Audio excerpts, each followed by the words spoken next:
पर सन्नाटा था। जोर जोर से हवाएं चल रही थी।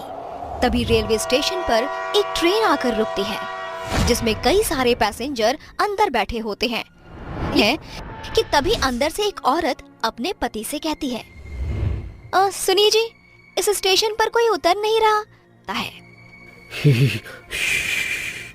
चुप करो, कुछ मत कहो। अगर अपनी और हमारी जान की सलामती चाहती हो तो आईपी डब्बे में एक परिवार होता है जो नैनीताल से अपने गांव सहारनपुर जा रहा होता है। लेकिन एक राघव नाम का लड़का, मैंने पहली बार किसी स्टेशन पर इतना सन्नाटा, हाथ पकड़ लेती है और देखते ही देखते वो एक भयानक चुड़ैल बन जाती है। चुड़ैल, हे भगवान, ये चुड़ैल कहाँ से आ गई? बचाओ, अरे मुझे कोई बचाओ। चुड़ैल राघव का हाथ काट देती है, जिसके बाद कूड़ा उठाने वाली चुड़ैल उसकी मुंडी काटकर अपने बोरे में। डब्बे के सभी लोग जाग जाते हैं और ट्रेन के सभी पैसेंजर बहुत डर जाते हैं। और ट्रेन के चलने के बाद वो बूढ़ा आदमी उस औरत को बताता है, ये कुछ महीने पहले की बात है। संबलपुर गांव से दो बहनें रीता और सीता से कहती है, बहन, अगर चाचा ने हमें अपने घर में नहीं रखा तो हम इतने बड़े शहर में क्या करेंगे? देख बहन, हमें उस स्टेशन पर एक कूड़ा उठाने वाला था और एक चाय बेचने वाला। ट्रेन के सभी पैसेंजर सो गए थे कि तभी सीता रीता से कहती है, वो दोनों बहनें सुनसान स्टेशन पर ट्रेन से उतर जाती हैं, जिसके बाद सीता इसीलिए वो पानी पीने के लिए कूड़ा बिनने वाले से पूछती है, भाई साहब, मुझे बहुत जोरों से प्यास लग। P low. रीता पानी पीने के लिए उस कमरे की तरफ जाने लगती है कि तभी वो कूड़ा बिनने वाला उसके पीछे पीछे आता है और कमरे का दरवाजा लगा देता है। अरे भाई साहब, ये तुम क्या कर रहे हो? दरवाजा खोलो, मुझे बाहर जाने दो। ऐसे कैसे जाने दूं? पहले वो काम तो कर दूं जिसके मुझे पैसे मिले। क्या निकालता है और उसके दोनों हाथ और उसकी मुंडी काट देता है। रीता वहीं मर जाती है। उसे मारने के बाद वो आदमी चाय वाले के पास जाता है। जब सीता कूड़े बिनने वाले के हाथ में खून से लथपथ खंजर देखती है तो वो डर जाती है।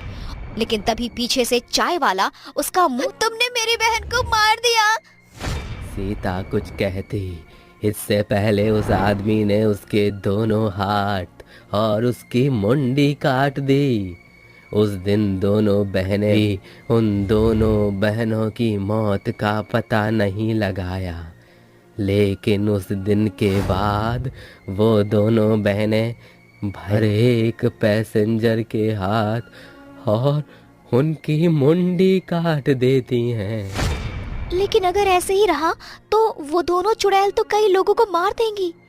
हाँ बिटिया, मैं जानता हूँ, इसीलिए मैं संबलपुर गांव से शहर जा रहा हूँ, जहाँ मुक्ति का कोई रास्ता मिल जाए। वो बूढ़ा आदमी शहर में उन दोनों बहनों के रिश्तेदार यानी उनके चाचा जी के घर जाता है, जहाँ उसे पता चलता है कि उसके चाचा कुछ समय पहले ही गुजर चुके हैं। तभी रीता सीता की चाची उर्मिला उस बूढ़े आदमी से कहती हैं, बाबा, मैं ज्यादा कुछ नहीं जानती, लेकिन अपने पति को हमेशा किसी बात को लेकर परेशान देखा करती थी और मरते समय उनकी जेब से ये एड्रेस मिला था मुझे, शायद आपके किसी काम आ जाए। वो बूढ़ा आदमी उस एड्रेस पर पहुंच जाता है जहां उसे एक मुक्ति नहीं मिली तो वो ऐसे ही सबको मारती रहेंगी। वो बूढ़ा आदमी तांत्रिक बाबा को रेलवे स्टेशन लेकर जाता है और जैसे ही रात के 3 बजते हैं वो दोनों चुड़ैल सामने आती हैं और जोर जोर से हंसने लगती हैं। चले जाओ यहाँ से, ये रेलवे स्टेशन मेरा है, मैं सबको मार दूंगी। हम तो तुम्हें केवल यहाँ तुम्हारी मौत का कारण बताने आए थे। क्या?